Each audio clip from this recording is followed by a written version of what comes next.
10ാമത്തെ എപ്പിസോഡിൻ്റെ തുടക്കത്തിൽ തന്നെ പീക്കിൻ്റെ അച്ഛനും ജെനിയൊക്കെ കൂടി ഹോളിലിരിക്കുകയാണ്. അങ്ങോട്ട് നമ്മുടെ ആൽമണ്ടിൻ്റെ അമ്മ വരുന്നുണ്ട്. ആൽമണ്ടിൻ്റെ അമ്മ വന്ന ഉടനെ ചോദിക്കുകയാണ്, ഇതാരാണ്, ഇവിടുത്തെ ഓണറാണോ എന്ന് ചോദിക്കുകയാണ്. അപ്പോൾ നമ്മുടെ പീക്കിൻ്റെ അച്ഛൻ എണീറ്റത്തിൽ പറയുന്നുണ്ട്, നീ ആരാണ്, എൻ്റെ മോനിവിടെ താമസിക്കുന്ന സ്ഥലമാണ്, അതുകൊണ്ട് എനിക്കിവിടെ നിൽക്കാൻ പറ്റുമോ എന്ന് ഇങ്ങനെ പറയുകയാണ് ദേഷ്യത്തിൽ. അപ്പോൾ നമ്മുടെ ആൽമണ്ടിൻ്റെ അമ്മ പറയുന്നുണ്ട്, ഇത് എൻ്റെ മോനും താമസിക്കുന്ന സ്ഥലമാണ്. അപ്പോൾ ആൽമണ്ട്, നിങ്ങളിവിടെ ഒരുമിച്ചാണോ താമസിക്കുന്നതെന്ന് എടുത്ത് ചോദിച്ചിട്ട് ഈ സീൻ ഇവിടെ കട്ടാവുകയാണ്. രാത്രിയിൽ നമ്മുടെ ആൽമണ്ടും ലൈറ്റും കൂടി ഫോണിൽ ഗെയിം കളിച്ചിരിക്കുന്നതാണ് കാണിക്കുന്നത്. അപ്പോൾ ആൽമണ്ട് എണീറ്റ് ഡോറിൻ്റെ അടുത്തേക്ക് പോകുന്നുണ്ട്. അപ്പുറത്ത് നമ്മുടെ പീക്കിൻ്റെ ഫാദർ എന്താണ് പറയുന്നതെന്ന് കേൾക്കാൻ വേണ്ടിയിട്ട് പീക്കിൻ്റെ ഫാദർ വന്നല്ലേ ഉള്ളൂ. അപ്പോൾ ഇവരതിൽ ഇൻവോൾവ് ആവണ്ടെന്ന് പറഞ്ഞിട്ടാണ് അകത്ത് പോയിരിക്കുന്നത്. ഇപ്പോൾ ലേറ്റും വന്ന് നോക്കുന്നുണ്ട്. പക്ഷെ ലേറ്റ് പറയുന്നുണ്ട്, ഇത് നമ്മുടെ ബിസിനസ് അല്ല, നമ്മളങ്ങനെ മറ്റുള്ളവരുടെ കാര്യത്തിൽ ഇടപെടേണ്ട ആവശ്യമില്ല എന്ന് പറഞ്ഞിട്ട് അവരവിടെ നിന്ന് നോക്കിക്കൊണ്ടിരിക്കുകയാണ്. അങ്ങനെ നമ്മുടെ ജെനി വന്നവിടെ ഇരിക്കുന്നുണ്ട്. അപ്പോൾ പീക്കിൻ്റെ അച്ഛൻ പറയുന്നുണ്ട്, ബാ നമുക്ക് പോകാമെന്ന് പറയുമ്പോഴേക്കും തനു പറയാണ്, ഇപ്പം പോകാൻ പറ്റില്ല എന്നിങ്ങനെ പറയുമ്പോൾ എല്ലാവരും നോക്കുന്നുണ്ട്. അപ്പോൾ ജെനി പറയാണ്, അവൻ ഉദ്ദേശിച്ചത് ഈ രാത്രി ഇത്ര ലേറ്റ് ആയില്ലേ, ഇന്ന് നമുക്കിവിടെ താമസിക്കാം, അങ്കിള് പീക്കിൻ്റെ റൂമിൽ കിടന്നു, അതാണ് ഉദ്ദേശിച്ചതെന്നാണ് പറയുന്നത്. അപ്പോൾ നമ്മുടെ ആൽമണ്ട് ലേറ്റ് ഇത് കേൾക്കുന്നുണ്ട്. അവൻ്റെ കാര്യം ഭയങ്കര കഷ്ടമാണെന്നൊക്കെ ആൽമണ്ട് പറയുന്നുണ്ട്. ജെനീനോട് അച്ഛൻ പറയുന്നുണ്ട്, എന്നാൽ ശരിയെന്ന് പറയുമ്പോഴേക്കും നിങ്ങളെന്നാൽ റൂം ചെന്ന് ക്ലീൻ ആക്കുക എന്ന് പറയുന്നുണ്ട്. ഇന്ന് രാത്രി ഞാനിവിടെ താമസിച്ചോളാം, രാവിലെ തന്നെ ഞാൻ പോകും, എൻ്റെ ഒപ്പം നിങ്ങൾ രണ്ടുപേരും വേണം എന്ന് പറയുന്നുണ്ട്. അങ്ങനെ നമ്മുടെ പീക്കും ജെനിയും കൂടി പക്കത്തേക്ക് റൂം ശരിയാക്കാൻ പോകുന്നുണ്ട്. തന്വ അവിടെ തന്നെ ഇരിക്കുകയാണ്. ഇത് കണ്ടിട്ട് നമ്മുടെ ആൽമണ്ടും ലേറ്റും കൂടി അവിടെ നിന്ന് കുറച്ച് മാറി നിൽക്കുകയാണ്, കാരണം ഇവന്മാരുണ്ടെന്ന് അറിഞ്ഞാലോ എന്നുള്ള രീതിയിൽ. എന്നിട്ട് നമ്മുടെ പീക്കിൻ്റെ റൂമിൽ വന്നിട്ട് റൂം ഫുള്ളും സെർച്ച് ചെയ്യാണ്. അപ്പോൾ ഒരു സ്ട്രോബെറിയുടെ ഒരു ബോട്ട്സർ കിട്ടും. അപ്പോൾ ഇത് നിൻ്റെ ആണോ എന്ന് നോക്കിയപ്പോഴേക്കും നമ്മുടെ പീക്ക് ഒന്നും മിണ്ടില്ല. അപ്പോൾ ജെനി പറയും, ഇത് എൻ്റെ ആണെങ്കിൽ ഞാനാണിത് യൂഷ്വലി യൂസ് ചെയ്യുന്നത്, നല്ല കംഫർട്ടബിളാണ്, നല്ല രീതിയിൽ എയർ പാസ്സൊക്കെ ഉണ്ടെന്ന് ഇങ്ങനെ പറയുകയാണ്. അപ്പോൾ അങ്കിള് ചോദിക്കുകയാണ്, അതിൻ്റെ കാര്യത്തിൽ ഉറപ്പുണ്ടോ എന്ന്. അപ്പോഴേക്കും ജെനി പറയും, ഇത് എൻ്റെ അല്ല അങ്കിൾ, പീക്കിൻ്റെ ആണെന്ന് ഇങ്ങനെ പറയും. അപ്പം നീ എന്നോട്ടാണ് ഇത് ഇട്ട് നോക്കിയെന്നൊക്കെ അങ്കിൾ ചോദിക്കുന്നുണ്ട്. നമ്മുടെ ആൽമണ്ടിൻ്റെ മുറിയിലാണെങ്കിൽ ആൽമണ്ട് ഡ്രസ്സ് തപ്പിക്കൊണ്ടിരിക്കുകയാണ്. അത് ചോദിക്കുന്നുണ്ട്, എൻ്റെ സ്ട്രോബെറിയുടെ ബോട്ട്സർ കണ്ടോ, അതെൻ്റെ ലക്കി ചാമാണ്, നീ നോക്കിയിരിക്കാതെ വന്ന് എന്നെ ഹെൽപ്പ് ചെയ്യാൻ പറയുകയാണ് ലൈറ്റിനോട്. രണ്ടുപേരും അവിടെ കിടന്നത് കുറേ നോക്കുന്നുണ്ട്. നമ്മുടെ റൂമിലാണെങ്കിൽ പിള്ളേർ രണ്ടുപേരും കൂടി ധൃതിയാക്കലിൻ്റെ മത്സരമാണ്. അവിടെ ധൃതിയാക്കുന്നു, ഇവിടെ ധൃതിയാക്കുന്നു. അവസാനം എന്തൊക്കെ കാണിച്ച് ശരിയാക്കിയിട്ട് രണ്ടുപേരും കൂടി തളർന്ന് അവിടെ കിടക്കുകയാണ്. അപ്പോഴേക്കും ഫാദർ വന്നിട്ട് പറയാണ്, ഓക്കെ എല്ലാം ശരിയായി, നിങ്ങൾ ഇവിടുന്ന് പൊക്കോളാൻ പറയുമ്പോഴേക്കും ജെനി പറയുന്നുണ്ട്, എന്തെങ്കിലും ആവശ്യമുണ്ടെങ്കിൽ ഞങ്ങളെ വിളിച്ചോളാൻ പറയാണ്. ഒരു പട്ടാള ചിട്ടയിലാണ് അവർ ഫുള്ള് പെരുമാറുന്നത്. അതിൽ നിന്ന് തന്നെ നമുക്ക് അവൻ്റെ അച്ഛൻ്റെ ക്യാരക്ടർ മനസ്സിലാക്കാം. അങ്ങനെ തൻവ രാത്രി കിടന്ന് ഉറങ്ങാണ്. തൻവക്ക് കിടന്നിട്ട് ഉറക്കം വരുന്നില്ല, കാരണം ഇവർ കിസ് ചെയ്തിരുന്ന സമയത്താണല്ലോ ഫാദർ കയറി വന്നത്. അതെല്ലാം ആലോചിച്ചിട്ട് അവന് ഉറക്കം വരാതെ അവിടെ നിന്ന് എണീറ്റ് പോവുകയാണ്. അപ്പോഴാണ് നമ്മുടെ പീക്ക് അവിടെ ഇരിക്കുന്നത് കാണുന്നത്. ഇപ്പോൾ പീക്കിനോട് തന്മ പറയുന്നുണ്ട്, നിനക്ക് ഈ മാരേജിന് ഇഷ്ടമല്ലെങ്കിൽ നിൻ്റെ അമ്മേനോട് സംസാരിക്കുക, അമ്മ എന്തായാലും നിൻ്റെ അച്ഛനോട് സംസാരിക്കുമല്ലോ എന്നൊക്കെ പറയുകയാണ്. ഇപ്പം നമ്മുടെ പീക്ക് ഒന്നും മിണ്ടുന്നില്ല, വേറെ ഒരു ഓപ്ഷൻ ഇല്ല, എനിക്ക് ജെനീനെ കല്യാണം കഴിച്ചേ പറ്റുള്ളൂ, പക്ഷേ ഇതിൽ എനിക്ക് സങ്കടമുണ്ട്, കാരണം അവളുടെയും കൂടി ജീവിതം ഞാൻ കാരണം നശിച്ചു പോകുന്നതിന്. പിന്നെ എൻ്റെ അമ്മ ഇവിടെ ഇല്ല എന്ന് പറഞ്ഞ് പൊക്കത്തേക്ക് നോക്കുകയാണ്. എൻ്റെ അമ്മ മരിച്ചിട്ട് കുറേ വർഷമായി എന്നൊക്കെ പറയുന്നുണ്ട്. അപ്പോൾ നമ്മുടെ തന്വക്കാകെ സങ്കടമാവുന്നുണ്ട്. തന്വ അവൻ്റെ കയ്യെ പിടിച്ചിട്ട് പറയുന്നുണ്ട്, അത് കുഴപ്പമില്ല, നിനക്ക് അമ്മയിലില്ലാത്തുള്ളൂ, ഞാനെപ്പോഴും നിൻ്റെ അടുത്ത് തന്നെ ഉണ്ടല്ലോ എന്നിങ്ങനെ പറയുകയാണ്. എന്നിട്ട് അവരവിടെ കുറച്ച് പേര് ഇരിക്കുന്നുണ്ട്. ആൽമണ്ടിൻ്റെ റൂമിലാണെങ്കിൽ അവർ ഉറങ്ങാൻ കിടക്കുകയാണ്. അപ്പോൾ ആൽമണ്ട് പറയുന്നുണ്ട്, നീ എന്തിനാണ് എൻ്റെ റൂമിൽ കിടക്കുന്നത്, നീ പോയി നിൻ്റെ റൂമിൽ പോയി കിടക്കാൻ പറയുമ്പോഴേക്കും നമ്മൾ ബോയ് ഫ്രണ്ട്സ് ആയില്ലേ, ഇനി ഒരുമിച്ച് കിടന്നാലും കുഴപ്പമില്ല, എനിക്കിന്ന് നിന്നെ ഇവിടെ കെട്ടിപ്പിടിച്ച് കിടക്കണം എന്നൊക്കെ പറയാണ്. എന്നിട്ട് നമ്മുടെ ആൽമണ്ടിൻ്റെ തല ചെറുതായിട്ട് മസാജൊക്കെ ചെയ്ത് കൊടുക്കുന്നുണ്ട്. അപ്പോൾ ആൽമണ്ട് ചോദിക്കുന്നുണ്ട്, അവരുടെ കാര്യത്തിൽ ഭയങ്കര കഷ്ടമാണല്ലേ, എനിക്ക് ഭയങ്കര സഹതാപമാണ് അവരുടെ കാര്യത്തിൽ. ലൈറ്റും തന്മയും ഇപ്പോൾ ഒന്ന് ശരിയായിട്ട് വന്നുള്ളൂ, അപ്പം തന്നെ ഇതേ പിന്നെയും ആയി എന്നൊക്കെ പറയാണ്. അപ്പോൾ നമ്മുടെ ലൈറ്റ് അവർ കുറച്ചും കൂടി കെട്ടിപ്പിടിച്ചെടുക്കുകയാണ്. അപ്പോഴേക്കും നമ്മുടെ ലൈറ്റ് പറയുന്നുണ്ട്, ഇപ്പം നമുക്ക് അവരുടെ കാര്യം സംസാരിക്കണ്ട, ഇപ്പം നമ്മുടെ കാര്യം സംസാരിച്ചാൽ മതി എന്ന് പറഞ്ഞിട്ട് രണ്ടുപേരും ചിരിക്കുകയാണ്. അപ്പോഴേക്കും നമ്മുടെ ആൽമണ്ടിനോട് ചോദിക്കുന്നുണ്ട്, നീ എന്താണ് ഇങ്ങനെ കിടക്കുന്നത്, നമ്മൾ ബോയ് ഫ്രണ്ട്സൊക്കെ ആയില്ലേ, നമുക്ക് ഞാൻ പഠിപ്പിച്ചു തന്ന ഇതെല്ലാം ലെസൺ എല്ലാം പ്രാക്ടിക്കലാക്കാമെന്ന് പറഞ്ഞ് തിരിച്ചെടുത്താണ്. എൻ്റെ ബോഡിയിൽ ടച്ച് ചെയ്യുന്നുണ്ട് നമ്മുടെ ആൽമണ്ടിനെ. ഇതൊക്കെ ഇഷ്ടപ്പെടുന്നുണ്ട്, പക്ഷെ അവന് എന്തോ ഹെസിറ്റേറ്റ് ആവുന്നുണ്ട്. അങ്ങനെ ആൽമണ്ടിൻ്റെ ഡ്രസ്സ് ഊരാൻ നേരത്ത് ആൽമണ്ട് പറയാണ്, അങ്ങനൊരു കാര്യം പറയട്ടെ, ഇപ്പം എനിക്ക് എന്തായാലും പറ്റത്തില്ല, കാരണം പീക്കും തൻവയും അത്ര ഡേഞ്ചർ സിറ്റുവേഷനിലാണ്, അപ്പം എനിക്ക് എൻജോയ് ചെയ്യാൻ പറ്റത്തില്ല, പിന്നെ ഒരു ദിവസം മതിയെന്ന് പറഞ്ഞിട്ട് മര്യാദക്ക് കിടക്കുകയാണ്. ലൈറ്റ് പറയുന്നുണ്ട്, ഇനി ഞാൻ എന്ത് ചെയ്യും, എനിക്ക് ഉറങ്ങാൻ പറ്റില്ല എന്ന് പറയുമ്പോഴേക്കും ആൽമണ്ട് ഒരു കിസ് കൊടുക്കുന്നുണ്ട്. എന്നിട്ട് നമ്മുടെ ലൈറ്റ് പറയുന്നുണ്ട്, എൻ്റെ അടുത്ത് ആദ്യമായിട്ടാണ് ഒരാൾ ഇങ്ങനെ ഒരു നോ പറയുന്നത്, അതുകൊണ്ട് ഞാൻ എപ്പോഴും നിന്റെ മനസ്സിൽ മായാതെ ഉണ്ടാവും എന്നൊക്കെ പറയാണ്. ജെനിയാണെങ്കിൽ കിടക്കാൻ സ്പേസ് ഇല്ലാതെ സോഫയുടെ അങ്ങോട്ട് വരെയാണ്. അപ്പോഴേക്കുമാണ് തൻവയും നമ്മുടെ പീക്കും സംസാരം എല്ലാം കഴിഞ്ഞിട്ട് അകത്തേക്ക് കയറി വരുന്നത്. പീക്ക് പൊക്കത്തേക്ക് പോകാതെ അവിടെ തന്നെ ഇരിക്കുകയാണ്, തൻവ പോകുന്നുണ്ട്. അപ്പോൾ ജെനി അവിടെ കിടന്ന മോസ്കിറ്റോസിനെ കൊല്ലുകയാണ്. അപ്പോഴേക്കും നമ്മുടെ പീക്കിനോട് ചോദിക്കുന്നുണ്ട്, സോറി, എനിക്ക് ഈ പ്രാവശ്യം നിന്നെ ഹെൽപ്പ് ചെയ്യാൻ പറ്റിയില്ല, ഞാൻ നിന്നെ കുറേ പ്രാവശ്യം വിളിച്ചായിരുന്നു, പക്ഷെ നീ എൻ്റെ ഫോൺ അറ്റൻഡ് ചെയ്തില്ല, അതാണ് ഈ പ്രശ്നത്തിനെല്ലാം കാരണമെന്നൊക്കെ പറഞ്ഞപ്പോഴേക്കും പീക്ക് പറയാണ്, കുഴപ്പമില്ല, എന്തായാലും അച്ഛൻ അറിഞ്ഞാൽ നന്നായി, അപ്പം എനിക്കായിട്ട് എക്സ്പ്ലെയിൻ ചെയ്യേണ്ട ആവശ്യമില്ലല്ലോ എന്നൊക്കെ പറയാണ്. അപ്പം ജെനി ഇവരെ പണ്ടത്തെ കാര്യം പറയാണ്, നമ്മുടെ പണ്ട് കാലം എന്ത് അടിപൊളിയായിരുന്നല്ലേ, നമ്മൾ രണ്ടുപേരും ഒരുമിച്ച് സൈക്കിൾ ഓട്ടാൻ പോകുന്നത്, നീ വീണാലും അത് എൻ്റെ പേരിലാക്കുന്നത്, എന്നെ കൊണ്ടുപോയിട്ട് അതിൻ്റെ പണിഷ്മെൻറ്റ് നീ മേടിച്ചെടുക്കുന്നത്, എല്ലാം എത്ര ബ്യൂട്ടിഫുൾ ആയിരുന്നു എന്നൊക്കെ ജെനി അവിടെ ഇരുന്ന് പറയുന്നുണ്ട്. നമ്മുടെ പീക്കും അത് ആലോചിച്ച് നല്ല രീതിക്ക് ചിരിച്ച് സന്തോഷിക്കുന്നുണ്ട്. എന്നിട്ട് ജെനി പറയുന്നുണ്ട്, ഇനി എനിക്ക് നിന്നെ ഒരിക്കലും ഹെൽപ്പ് ചെയ്യാൻ പറ്റത്തില്ല, ഇന്ന് തന്നെ തന്മയനോട് എല്ലാം ചെന്ന് പറയണമെന്ന് പറയുന്നുണ്ട്. പക്ഷെ പീക്ക് പറയുന്നുണ്ട്, എൻ്റെ അമ്മ മരിച്ചതിന് ശേഷം എൻ്റെ അച്ഛന് കൊടുത്ത വാക്കാണ്, ആ അച്ഛനെ ഞാൻ സങ്കടപ്പെടുത്തില്ല എന്ന്, അതുകൊണ്ട് ഞാൻ ഒരിക്കലും അത് പറയില്ല എന്ന് പറയുന്നുണ്ട്.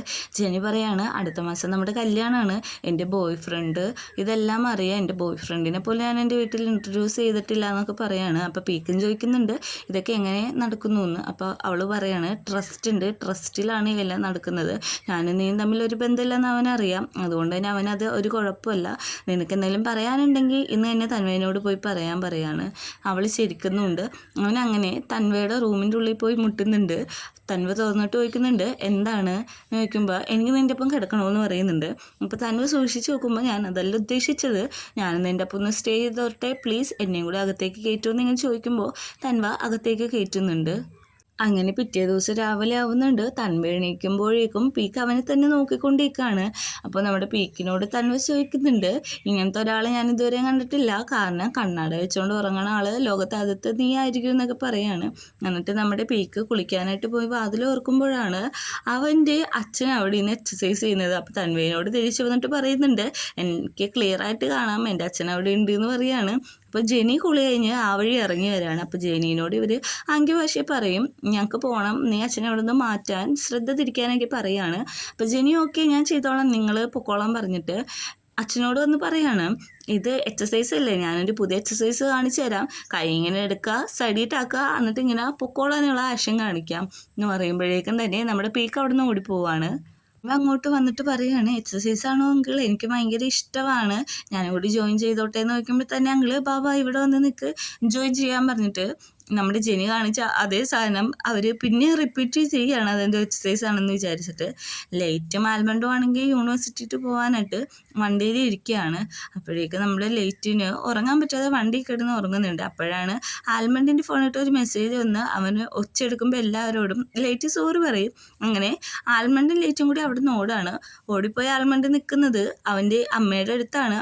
അമ്മ പറയുന്നുണ്ട്, എൻ്റെ ബേബി എന്താണ് ഇത്ര നേരം ഞാൻ വിളിച്ചിട്ട് ഫോൺ എടുക്കാഞ്ഞത്, എന്തു പറ്റി, ഫുഡ് കഴിച്ചോ, നീ ഭയങ്കരമായിട്ട് ക്ഷീണിച്ചല്ലോ, 10 കിലോ കുറഞ്ഞിട്ടുണ്ടെന്ന് തോന്നുന്നു, ഡ്രസ്സൊക്കെ നല്ല രീതിക്ക് ലൂസായെന്നൊക്കെ പറയുകയാണ്. അപ്പോഴേക്കും പറയുന്നുണ്ട്, ഞാൻ നിൻ്റെ വീട്ടിലേക്ക് ഇന്ന് വരുന്നുണ്ട് എന്ന് പറയുമ്പോഴേക്കും ലേറ്റ്, ഇവൻ ഒറ്റയ്ക്ക് താമസിക്കുന്ന കോണ്ടോയിലേക്കാണോ എന്ന് ചോദിക്കുന്നുണ്ട്. അതെ, അങ്ങോട്ട് തന്നെ എന്ന് പറയുന്നുണ്ട്. അപ്പോഴേക്കും നമ്മുടെ ലേറ്റ് പറയുന്നുണ്ട്, ഇന്ന് നമുക്ക് ക്ലാസ് ഉണ്ടല്ലോ, അതുകൊണ്ട് പോകാൻ പറ്റത്തില്ല, വൈകുന്നേരം കഴിഞ്ഞാണ് ഇവനും ഞാനും ഫ്രീ ആവത്തുള്ളൂ എന്ന് പറയാണ്. അപ്പോൾ അമ്മ ആണല്ലേ, അപ്പോൾ അമ്മ പറയുന്നുണ്ട്, ഞാൻ കുറേ ഭക്ഷണം കൊണ്ടുവന്നിട്ടുണ്ട്, നിങ്ങൾ കഴിക്കാൻ പറയുന്നുണ്ട്. അപ്പോഴേക്കും അവരുടെ പെങ്കുച്ചി വന്നിട്ട് പറയുകയാണ്, ആൽമണ്ട് ലേറ്റ് ഇന്ന് ക്ലാസ് ഇല്ല കേട്ടോ, ടീച്ചർ ക്ലാസ് ഫുള്ളും ഇന്ന് റദ്ദാക്കി, പുള്ളിക്കാരത്തേക്ക് എന്താ പരിപാടി ഉണ്ട് എന്ന് പറയാണ്. അപ്പോൾ അമ്മ പറയാണ്, അമ്പോ അപ്പോൾ ഇന്ന് നിങ്ങൾ ഫ്രീ ആയിരിക്കുമല്ലോ, അതിനൊരു കാര്യം ചെയ്യാം, നമുക്ക് ഫുഡ് കഴിച്ചിട്ട് ഒരുമിച്ച് പോകാമെന്ന് പറയുമ്പോൾ ലേറ്റ് അറിയും, ഇവിടുത്തെ ക്യാൻറ്റീൻ അടിപൊളിയാണ്, ഇവിടെ തന്നെ പോയി ഫുഡ് കഴിക്കാമെന്ന് പറഞ്ഞ് നിൽക്കുകയാണ്. പീക്കും തന്മയും ഫാദറൊക്കെ രാവിലെ ബ്രേക്ക്ഫാസ്റ്റ് കഴിക്കുകയാണ്. അപ്പോൾ ജെനി ചോദിക്കുന്നുണ്ട് ഫുഡ് എങ്ങനെയുണ്ട് അങ്കിൾ എന്ന് ചോദിക്കുമ്പോൾ അടിപൊളിയാന്ന് പറയുമ്പോൾ തന്മ ഉണ്ടാക്കിയതാണ് അങ്കിളിന് വേണ്ടി ഇനി ഉണ്ടാക്കി തരൂ എന്നൊക്കെ പറഞ്ഞിട്ട് അവൻ അവിടുന്ന് വർക്കിന് പോവുകയാണ്. അപ്പോൾ നമ്മുടെ ഫാദർ ഇവനോട് ചോദിക്കുന്നുണ്ട് നമുക്ക് സംസാരിക്കാൻ ഓക്കെ ആയോ, നീ എപ്പോഴാണ് തിരിച്ചു വരാമെന്ന് ചോദിക്കുമ്പോൾ തന്നെ അവൻ്റെ ഫോണിൽ ഒരു അർജൻറ്റ് കോൾ വരികയാണ്. അവൻ ആ കോൾ എടുക്കുന്നുണ്ട്. ഞാനിപ്പോൾ തന്നെ വർക്ക് കംപ്ലീറ്റ് ചെയ്ത് അയച്ചു തരാം, ഒരു 50 മിനിറ്റ് എന്നൊക്കെ പറഞ്ഞിട്ട് അവൻ അവിടുന്ന് എണീറ്റ് പോവുകയാണ്. അപ്പോഴേക്ക് ജെനി പറയുന്നുണ്ട് അവൻ്റെ വർക്ക് കഴിഞ്ഞ് നമുക്ക് ഇതിനെപ്പറ്റി സംസാരിക്കാം അങ്കിൾ, അതുവരെ നമുക്ക് വെയിറ്റ് ചെയ്യാമെന്ന് പറയുന്നുണ്ട്. അമ്മയും ലേറ്റ് ആൽമണ്ടും ആണെങ്കിൽ അവിടെ ഫുഡ് കഴിക്കുകയാണ്. അപ്പോൾ ലേറ്റിനോട് ചോദിക്കുന്നുണ്ട് നിൻ്റെ വയറ് നിറഞ്ഞോ, അല്ലെങ്കിൽ നമുക്ക് എന്തെങ്കിലും കൂടിയും മേടിക്കണമെന്ന് ചോദിക്കുമ്പോൾ പറയുന്നുണ്ട് വേണ്ട എൻ്റെ ഫുഡെല്ലാം നിറഞ്ഞു, ഇനിയൊന്നും മേടിക്കണ്ട എന്ന് പറഞ്ഞിട്ട് അമ്മ ഇങ്ങനെ ഇരിക്കുകയാണ്. അപ്പോൾ ആൽമണ്ട് പറയുകയാണ് ദേ എൻ്റെ ഈ ഫ്രണ്ട്സിനെ കാണിക്കാൻ വേണ്ടിയിട്ടാണ് ഞാനിവിടെ വെയിറ്റ് ചെയ്തത്, ഇത് ജമ്പറാണ്, ഇത് ജമ്പറിൻ്റെ ബോയ് ഫ്രണ്ടാണ് എന്നൊക്കെ പരിചയപ്പെടുത്താണ്. അപ്പോൾ ജമ്പർ വന്നിട്ട് പറയുന്നുണ്ട് ബാ നമുക്കൊരു അസൈൻമെൻറ്റ് ഉണ്ട് എന്ന് പറയുമ്പോഴേക്കും നമുക്ക് സങ്കടമാകുന്നുണ്ട്. അപ്പോൾ തന്നെ ഒരു ഫ്രണ്ട് വന്നിട്ട് ജമ്പറിനെ വിളിച്ചുകൊണ്ട് പോകുന്നുണ്ട്, മിസ് നിന്നെ അന്വേഷിക്കുന്നുണ്ട് എന്ന് പറഞ്ഞിട്ട്. അപ്പോൾ നമ്മുടെ അമ്മക്ക് പിന്നെ സന്തോഷമായിട്ട് ഇനി നമുക്ക് ഫ്രീ ആണല്ലോ പോകാമല്ലോ എന്നിങ്ങനെ അവനോട് തോളിൽ തത്തി പറയുകയാണ്. അങ്ങനെ നമ്മുടെ വർക്കിൻ്റെ സ്ഥലത്താണെങ്കിൽ തന്നെ ഭയങ്കര മൂഡ് ഓഫ് ആയിട്ട് ഇരിക്കുകയാണ്. അപ്പോൾ ബോസിനോട് ചോദിക്കുന്നുണ്ട് നമ്മൾ ഒരാളെ ഫോഴ്സ് ചെയ്ത് ഒരാളെ മാരേജ് ചെയ്യുന്നു, അപ്പോൾ അതിലവർ സാറ്റിസ്ഫൈ ആയിരിക്കത്തില്ലല്ലോ, ആ പ്രശ്നം അങ്ങനെയാണ് സോൾവ് ചെയ്യാന്നൊക്കെ ഉള്ളത് ഒരു കഥയായിട്ട് നമ്മുടെ തൻവ പറയാണ്. അപ്പോൾ നമ്മുടെ ബോസ് പറയുന്നുണ്ട് ഒരാളെ ഫോഴ്സ് ചെയ്ത് മാരേജ് ചെയ്യിപ്പിക്കുന്നു, അത് ഭയങ്കര മോശമായിട്ടുള്ള സിറ്റുവേഷനാണ്, അയാൾക്ക് വാ തുറന്ന് പറഞ്ഞാൽ പോരെ എന്നിങ്ങനെ ചോദിക്കുന്നുണ്ട്. അൻവ പറയുന്നുണ്ട് അങ്ങനെ പറയാൻ പറ്റില്ല, അത് അയാളുടെ അത്രയും വേണ്ടപ്പെട്ട ഒരാളാണ്, അയാളുടെ ബോയ് ഫ്രണ്ടിന് എന്തോ ഒരു സങ്കടം ഉണ്ടാവും, ആ കാര്യമൊന്നും പറയാൻ പറ്റത്തില്ല എന്ന് പറയാണ്. അപ്പോൾ നമ്മുടെ ബോസ് പറയുന്നുണ്ട് അതെന്താണ്, അത് പറഞ്ഞേ പറ്റത്തുള്ളൂ എന്നൊക്കെ ഇങ്ങനെ പറഞ്ഞുകൊണ്ടിരിക്കുമ്പോഴേക്കും നമ്മുടെ ഡയറക്ടർ കയറി വന്നിട്ട് പറയാണ് നിങ്ങൾ കളിച്ചിരിച്ചൊക്കെ ഇരുത്തോട്ടോ, നമുക്ക് വൈകുന്നേരം ഒരു ക്ലൈൻറ്റ് ഉണ്ട്, അതിൻ്റെ വർക്ക് വേഗം തീർക്കണമെന്ന് പറഞ്ഞിട്ട് അവർ ഷെയർ ചെയ്തിട്ട് വർക്ക് ചെയ്യിപ്പിക്കുകയാണ്. ഇങ്ങനെ വീട്ടിയിട്ട് പോകാൻ വേണ്ടിയിട്ട് എല്ലാവരും കൂടി കാറിൽ കയറി വരികയാണ്. നമ്മുടെ ആൽമണ്ട് കുറേ നേരമായി അങ്ങോട്ടും ഇങ്ങോട്ടും നിൽക്ക് വഴി പറഞ്ഞു കൊടുക്കുകയാണ്, പക്ഷെ കൃത്യമായിട്ടുള്ള വഴി പറയുന്നില്ല. അപ്പോൾ ഗ്രൂപ്പിൽ അവൻ മെസ്സേജ് അയക്കുന്നുണ്ട് എന്നെ എല്ലാവരും ഹെൽപ്പ് ചെയ്യണം, നമുക്ക് എന്തെങ്കിലും വഴി പറഞ്ഞു തന്നോ എന്ന് പറയുമ്പോഴേക്കും ലേറ്റ് മെസ്സേജ് ചെയ്യുന്നുണ്ട് സത്യം നിങ്ങളെല്ലാം തുറന്നു പറയാം, അല്ലാതെ വേറൊരു വഴിയില്ല എന്ന് പറയുന്നുണ്ട്. അങ്ങനെ അവർ ലെഫ്റ്റ് റൈറ്റ് കുറേ നേരമായിട്ട് പോയിക്കൊണ്ടിരിക്കുകയാണ്. അമ്മക്കാണെങ്കിൽ തലവേദനയൊക്കെ എടുക്കുന്നു, കുറേ നേരമല്ലോ. അങ്ങനെ അവർ ബ്രേക്ക് ഇടുമ്പോൾ എല്ലാവരും കൂടി ചെന്ന് മുമ്പോട്ട് വീഴാണ്. അമ്മയുടെ മുടിയൊക്കെ ആകെ മെസ്സായിട്ട് പ്രേതം കണക്കി ഇരിക്കുകയാണ്. അമ്മ അവരോട് ചോദിക്കുന്നുണ്ട് എൻ്റെ മുടി ഇങ്ങനെ കുളമാക്കാനാണ് നീ എന്നെ വീട്ടിട്ട് കൊണ്ടുപോകുന്നത്, സത്യം പറഞ്ഞോളണം, എവിടെയാണ് നിൻ്റെ വീടെന്നൊക്കെ ചോദിക്കുന്നുണ്ട്. അപ്പം അവൻ പറയുന്നുണ്ട് അമ്മ ഞാൻ സത്യം പറയാം, എൻ്റെ ഇതല്ല എൻ്റെ കോണ്ടോ അല്ല, ഞാൻ ഷെയർ ഇട്ടാണ് താമസിക്കുന്നത് എന്നൊക്കെ പറയാണ്. അപ്പം അമ്മ പറയും അതൊന്നും കുഴപ്പമില്ല, എന്തായാലും നീ സത്യം പറഞ്ഞല്ലോ, നീ അങ്ങോട്ട് തന്നെ പോണതിന് മുമ്പ് നീ എൻ്റെ ഹെയർ എല്ലാം സെറ്റ് ചെയ്ത് തന്നോ എന്ന് പറഞ്ഞ് ആൽമണ്ടിനെ ദേഷ്യപ്പെടുത്തിക്കൊണ്ടിരിക്കുകയാണ് അമ്മ. വീട്ടിലാണെങ്കിൽ വർക്കെല്ലാം കഴിഞ്ഞിരിക്കുന്ന പീക്ക് എല്ലാം കഴിഞ്ഞ് ലാപ്പ് അടച്ചു വെക്കുമ്പോഴേക്കും നമ്മുടെ ഫാദർ ചോദിക്കുന്നുണ്ട് ഇപ്പോൾ വർക്കെല്ലാം കഴിഞ്ഞല്ലോ, ഇനി നമുക്ക് അതിനെപ്പറ്റി സംസാരിക്കാം, നീ എൻ്റെ ഇപ്പോൾ എപ്പോഴാണ് വരാമെന്നിങ്ങനെ ചോദിക്കുമ്പോൾ അവൻ എന്തോ പറയാൻ വരുമ്പോൾ തന്നെ നമ്മുടെ ലേറ്റ് അമ്മയൊക്കെ കയറി വരും. ലേറ്റിൻ്റെ അമ്മ ചോദിക്കും ഇതാണ് ഇവിടുത്തെ ഓണറെന്ന് ചോദിക്കുമ്പോഴേക്കും നമ്മുടെ പീക്കിൻ്റെ അച്ഛൻ വെറുതെ റേസ് ആവാണ്, ഞാനിത് എൻ്റെ മോൻ്റെ സ്ഥലമാണ് നിങ്ങളാരാണ് എന്നൊക്കെ ചോദിച്ചിട്ട് അവിടെ കിടന്ന് രണ്ടുപേരും കൂടി തല്ലുപിടിക്കുന്നുണ്ട്. തല്ലുപിടി എന്ന് വെച്ചാൽ നല്ല രീതിയിൽ തല്ലുപിടിക്കുന്നുണ്ട്. ഇതിൻ്റെ ഓണർ നിങ്ങളൊന്നും അല്ലല്ലോ, അപ്പോൾ എനിക്കിവിടെ നിൽക്കാം, നിങ്ങളെന്ത് ഇത്ര മോശമായിട്ട് പെരുമാറണേന്നൊക്കെ നമ്മുടെ ആൽമണ്ടിൻ്റെ അമ്മ ചോദിക്കുന്നുണ്ട്. എന്നിട്ട് പീക്കിനോട് പറയുന്നുണ്ട് നിൻ്റെ അച്ഛനെ മാനേഴ്സ് അറിയാൻ പാടില്ല, കുറച്ച് മാനേഴ്സ് പഠിപ്പിക്ക്, ഞാൻ ആരാന്ന് അറിയോ എന്നൊക്കെ വലിയ കാര്യത്തിന് പറയുന്നുണ്ട്, ഞാൻ റിച്ചായിട്ടുള്ള ലേഡിയാണ് എന്നൊക്കെ പറയുന്നുണ്ട്. എൻ്റെ അച്ഛൻ പറയുന്നുണ്ട് റിച്ചായിട്ട് കാര്യമൊന്നുമില്ല, മൂത്ത് നിറച്ച് മേക്കപ്പ് ഇട്ടുകൊണ്ട് കിടക്കുകയല്ലേ, അപ്പോൾ നിങ്ങൾ വലിയ വർത്താനം പറയണ്ട, നിങ്ങൾ തലയിൽ ഡൈ ചെയ്തുകൊണ്ട് കിടക്കുകയല്ലേ എന്നൊക്കെ പറഞ്ഞ് രണ്ടുപേരും കൂടി നല്ല തല്ലുപിടുത്താണ്. ഇതിൻ്റെ ഇടയിൽ പീക്ക് നല്ല രീതിക്ക് ഹേർട്ടായി വൈകാതെ അവിടെ ഇരിക്കുന്നുണ്ട്. അപ്പം അമ്മ പറയുന്നുണ്ട് നിങ്ങൾ എന്തോ റോങ് മനുഷ്യനാണ്, ഞാൻ എന്ത് തെറ്റാണ് നിങ്ങളോട് ചെയ്തത്, നിങ്ങൾ എന്തിനാണ് ഇത്ര ദേഷ്യപ്പെടുന്നതെന്നൊക്കെ ചോദിക്കുന്നുണ്ട്. ഇതെല്ലാം കേട്ട പീക്ക് എണീറ്റിട്ട് പറയാണ് ഞാൻ അച്ഛൻ്റെ ഒപ്പം വരാം, അപ്പോൾ പോകാമെന്ന് പറയാണ്. അങ്ങനെ ആൽമണ്ടും അമ്മയും ലൈറ്റും കൂടി അവിടെ ഇരിക്കുകയാണ്. അങ്ങനെ നമ്മുടെ പീക്ക് അവൻ്റെ തിങ്സ് എല്ലാം എടുത്ത് മടക്കി വെക്കുമ്പോഴേക്കും നമ്മുടെ ജെനി ചെന്ന് ചോദിക്കുന്നുണ്ട് നിനക്ക് എന്തെങ്കിലും ഹെൽപ്പ് വേണോ, ഞാൻ നിന്നെ ഫോൾഡ് ചെയ്യാൻ സഹായിക്കണമെന്ന് ചോദിക്കുമ്പോൾ അവൻ വേണ്ടാന്ന് പറയുന്നുണ്ട്. എന്നിട്ട് ജെനി പറയുന്നുണ്ട് സോറി എനിക്ക് ശരിക്കും നിന്നെ ഹെൽപ്പ് ചെയ്യാൻ പറ്റത്തില്ല, ഞാൻ നിൻ്റെ ഒരു നല്ല ഫ്രണ്ട് അല്ലെന്ന് തോന്നുന്നു എന്നൊക്കെ പറയുമ്പോൾ അവൻ പറയും സാരമില്ല ഇത് എൻ്റെ തീരുമാനമുള്ളൂ എന്ന് പറയുന്നുണ്ട്. അങ്ങനെ ആ വഴി പീക്കും അവൻ്റെ അച്ഛനും ജെനിയും കൂടി പോകുന്നുണ്ട്. അപ്പോൾ പീക്ക് എല്ലാവരോടും പോവുക എന്ന് പറയുന്നുണ്ട്. അപ്പോൾ ആൽമണ്ടും അവനെ സെൻഡ് ഓഫ് ചെയ്ത് വിടുന്നുണ്ട്. അപ്പം അമ്മ ആൽമണ്ടിനോട് പറയാണ്, നീ എല്ലാ സത്യവും തുടക്കം തൊട്ട് എന്നോട് പറഞ്ഞോണം, അല്ലെങ്കിൽ നിന്റെ എല്ലാ പോക്കറ്റ് മണിയും ഞാൻ കട്ടാക്കും എന്ന് പറയുമ്പോഴേക്ക് ആൽമണ്ട്, ഞാൻ പറയാം അമ്മേനോട് ഒരു ടൂർ പോലെ ഞാൻ കാണിച്ചു തരാമെന്ന് പറഞ്ഞിട്ട് പുറത്തേക്ക് അവൻ കൊണ്ടുപോവാണ്. എന്നിട്ട് പറയാണ്, ഇതാണ് ഞങ്ങളുടെ ഗേറ്റ്, നോക്ക് ഹൗസ് എന്നാണ് ഞങ്ങളുടെ വീടിൻ്റെ പേര്, ഇതാണ് എൻട്രൻസ് എന്നൊക്കെ പറയാണ്. എന്നിട്ട് അകത്തേക്ക് കൊണ്ടുപോവാണ് അമ്മേനെ. അകത്തേക്ക് വരുമ്പോഴേക്ക് ലേറ്റ് പറയും, ഹായ് ഞാനാണ് ലേറ്റ്, എൻ്റെ ഒപ്പം താമസിക്കുന്ന ആളാണ്, കുറച്ച് വെള്ളം കുടിക്കാൻ പറയുമ്പോൾ അമ്മ പറയും, ഓ എന്ത് സ്വീറ്റായിട്ടുള്ള ചെക്കനാന്ന് പറയും. അങ്ങനെ ലിവിങ് റൂമിലേക്ക് കൊണ്ടുവരുന്നുണ്ട്. ഇത് ലിവിങ് റൂമാണ്, ഞങ്ങൾ എല്ലാവരും ഇവിടെ നിന്നാണ് സംസാരിക്കുന്നത്. പിന്നെ ഇത് കിച്ചണിൽ തന്നെയാണ് ഫുഡ് ഉണ്ടാക്കുന്നത്, ഞങ്ങളെല്ലാവരും പോയി കഴിക്കാറുള്ളൂ. പിന്നെ പൊക്കത്തെ റൂം കാണിച്ചു തരാം, ഇത് സൈഡിലത്തെ റൂമാണ് എന്നൊക്കെ പറഞ്ഞിട്ട് ഓരോ സ്ഥലം കാണിക്കുകയാണ്. എന്നിട്ട് അമ്മ അവിടെ എന്തോ ജ്യോതിഷത്തിൻ്റെ സാധനം എന്തോ വെക്കുന്നുണ്ട്. എന്നിട്ട് അവരോട് പറയാണ്, കുഴപ്പമില്ല നീ ഇവിടെ തന്നെ താമസിച്ചോ എന്ന് പറയാണ് അമ്മ. ആൽമണ്ട് പറയുന്നുണ്ട്, അമ്മേനോട് കള്ളം പറഞ്ഞതിന് സോറി, പക്ഷേ എനിക്കിവിടെ ഹാപ്പിയാണ്, എന്നെ നോക്കാൻ ഇത്രയും പേര് ഇവിടെ ഉണ്ട്, പിന്നെ എനിക്ക് കൂടുതൽ സന്തോഷം ഇവിടെ കിട്ടുന്നുണ്ട് എന്നൊക്കെ പറയുമ്പോഴേക്ക് അമ്മ അവനെ കെട്ടിപ്പിടിച്ചിട്ട് പറയും, കുഴപ്പമില്ല നീ ഇവിടെ തന്നെ താമസിച്ചോളാം പിന്നെയും പറയാണ്. എന്നിട്ട് നമ്മുടെ ലേറ്റിനോട് ചോദിക്കും, നീ എന്നാണ് ജനിച്ചതെന്ന് ചോദിക്കുമ്പോഴേക്കും ലേറ്റ് പറയാണ്, ഞാൻ 2004 ജനിച്ചത്. സമയം പറയുമ്പോൾ 6 മണി പറയുന്നുണ്ട് വെളുപ്പിനെ. പിന്നെ പറയുന്നുണ്ട്, എൻ്റെ നാളെന്താണെന്ന് അമ്മ ചോദിക്കുമ്പോഴേക്കും ആരിയേഴ്സ് എന്ന് പറഞ്ഞ നാളെ പറയുന്നുണ്ട്. അപ്പോൾ അമ്മ ഫോണിൽ എന്തോ ടൈപ്പ് ചെയ്ത് നോക്കിയിട്ട് ഭയങ്കര രീതിയിൽ ഒച്ചെടുക്കുകയാണ്. എന്നിട്ട് പറയും, കുഴപ്പമില്ല ഇത് നല്ലതാണ്, നിങ്ങൾ ഒരുമിച്ച് തന്നെ താമസിച്ചോളാനൊക്കെ അമ്മയും പറയുകയാണ്. എന്നിട്ട് അമ്മ പറയുന്നുണ്ട്, എന്തെങ്കിലും ആവശ്യമുണ്ടെങ്കിൽ എന്നെ വിളിക്കാൻ മറക്കരുത്, പിന്നെ നീ ഇനി എന്നോട് നോണ് പറയരുത്, എനിക്കത് താങ്ങാൻ പറ്റത്തില്ല ലേറ്റ്, എന്നോട് ഇനി അപ്പോളജി ഒന്നും ചെയ്യേണ്ട ആൽമണ്ട് എന്നൊക്കെ പറയുകയാണ് അമ്മ. എന്തെങ്കിലും ഒരു പ്രശ്നം ഉണ്ടെങ്കിൽ നിനക്ക് ഇവിടുന്ന് മാറി താമസിക്കാം, അതിന് യാതൊരു കുഴപ്പമില്ല, അമ്മേനോട് എന്തുണ്ടെങ്കിലും തുറന്നു പറയണമെന്ന് പറഞ്ഞിട്ട് അമ്മ അവനെ കൊഞ്ചിച്ചുകൊണ്ടിരിക്കുകയാണ്. ഇതെല്ലാം കണ്ടിട്ട് നമ്മുടെ ലേറ്റ് നല്ല രീതിക്ക് ചിരിക്കുന്നുണ്ട്, കാരണം അവന് നല്ല രീതിയിൽ ഷൈ ആവുന്നുണ്ട്. പീക്കാണെങ്കിൽ അങ്ങനെ അവൻ്റെ ഡ്രൈവിൻ്റെ അവസാനം അവൻ്റെ വീടെത്തുന്നുണ്ട്. അപ്പം ജെനീനെ ഞാൻ തന്നെ കൊണ്ടുപോയിക്കോളാന്ന് പീക്കിൻ്റെ അച്ഛൻ പറയുകയാണ്. ജെനി നീ അവിടെ കുറച്ച് നേരം വെയിറ്റ് ചെയ്യാൻ പറയുന്നുണ്ട്.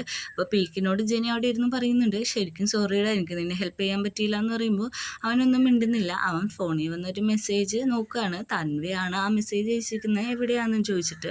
അപ്പോഴേക്കും അവൻ ഒന്നും മിണ്ടുന്നില്ല.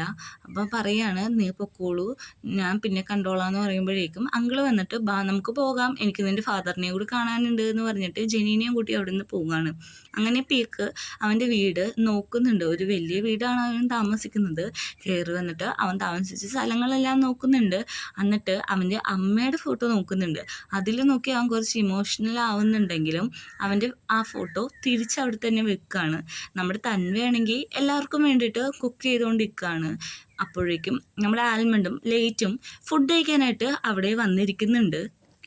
അപ്പോൾ നമ്മുടെ പീക്കിനും വേണ്ടി അവൻ ഫുഡ് വെച്ചിട്ടുണ്ട്. അപ്പോൾ എല്ലാവരും ചോദിക്കും, നീ ഓക്കെ ആണോ, നീ എന്തിനാണ് ഇല്ലാത്ത ഒരാൾക്ക് വേണ്ടി ഫുഡ് ഉണ്ടാക്കി വെച്ചേക്കണേന്ന് നോക്കുമ്പോഴേക്കും തന്നെ പറയും, അവന് വേണ്ടി ജീവിതകാലം മുഴുവനും ഫുഡ് ഉണ്ടാക്കാൻ ഞാൻ റെഡിയാണ്, എനിക്ക് അവനില്ലാതെ പറ്റില്ല, എനിക്ക് നല്ല ഇഷ്ടമുണ്ട് അവനെ എന്നൊക്കെ പറയുന്നുണ്ട്. അപ്പോഴേക്കും നാളെ അമ്മ അങ്ങോട്ട് കയറി വന്നിട്ട് പറയാണ്, ഓ ഞാൻ വരുന്ന കാര്യം നിങ്ങൾക്ക് അറിയാമോ, എനിക്ക് വേണ്ടി ഫുഡൊക്കെ ഉണ്ടാക്കി വെച്ചിട്ടുണ്ടല്ലോ എന്ന് പറഞ്ഞിട്ട് അമ്മ ഇരുന്ന് ആ ഫുഡ് ആസ്വദിച്ച് കഴിക്കുകയാണ്. അപ്പോഴേക്കും നമ്മുടെ ആൽമണ്ട് പറയുന്നുണ്ട്, വീക്കെൻഡാണ് വരാൻ പോകുന്നത്, എല്ലാവരും പാർട്ടിയൊക്കെ ആഘോഷിക്കുന്നുണ്ട്, നമുക്ക് മാത്രം ഒന്നുമില്ലല്ലോ എന്നിങ്ങനെ പറയുമ്പോഴേക്കും തന്നെ പറയുന്നുണ്ട്, നമുക്കന്നൊരു കാര്യം ചെയ്യാം, നമുക്ക് പീക്കിനെ കണ്ടുപിടിക്കാം, പീക്കിൻ്റെ അടുത്തേക്ക് പോകാമെന്ന് പറയുമ്പോഴേക്കും നമ്മുടെ ആൽമണ്ട് ലേറ്റും നല്ലൊരു പ്ലാനാന്ന് പറഞ്ഞ് ചേസ് ചെയ്യുന്നുണ്ട്.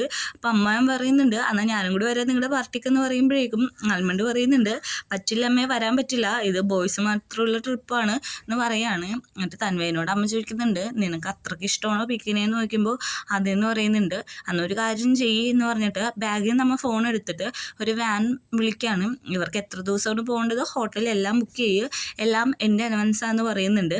അപ്പോൾ നമ്മുടെ ആൽമണ്ട് ഇരുന്ന് കൈയടിക്കുന്നുണ്ട്, ഇതാണ് എൻ്റെ അമ്മ എന്ന് പറയുന്നുണ്ട്. അമ്മേനോട് തൻവ ഒത്തിരി താങ്ക്സ് പറയുന്നുണ്ട് ഈ സഹായങ്ങളൊക്കെ ചെയ്തു തന്നതിന്. അമ്മ പറയുന്നുണ്ട്, അതൊന്നും ഒരു വലിയ കാര്യമല്ല, നിങ്ങൾക്ക് എന്തെങ്കിലും വേണമെങ്കിൽ, അതായത് എന്തെങ്കിലും ഹെൽപ്പ് വേണമെങ്കിൽ നിങ്ങൾ മടിക്കാതെ എന്നെ കോൾ ചെയ്താൽ മതി എന്ന് പറയുകയാണ്. അപ്പോൾ ആൽമണ്ട് പറയുന്നുണ്ട്, എൻ്റെ അമ്മ അത്ര വലിയ പുലിയാണ്, നിനക്കറിയില്ലേ, പുള്ളിക്കാരത്ത് അടിപൊളിയാണെന്നൊക്കെ നമ്മുടെ ലേറ്റിനോട് ഇരുന്ന് പറയുകയാണ്. അപ്പോൾ നമ്മുടെ തന്മക്കും ഭയങ്കര സന്തോഷമാവുന്നുണ്ട്.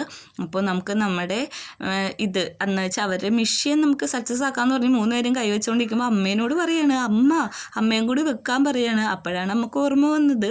അങ്ങനെ അമ്മയും കൂടി അതിൽ കൈവച്ചിട്ട് എല്ലാവരും കൂടി ചേസ് ചെയ്യാണ്. എന്നിട്ട് അവർ പറയുന്നുണ്ട്, നമുക്ക് പെട്ടെന്ന് തന്നെ പീക്കിനെ കണ്ടുപിടിക്കാം, പീക്കിൻ്റെ അടുത്തേക്ക് പോകാമെന്ന് പറയും. ഈ ഒരു സീനും കാണിച്ച് 10ാമത്തെ എപ്പിസോഡ് എൻഡ് ചെയ്യാണ്.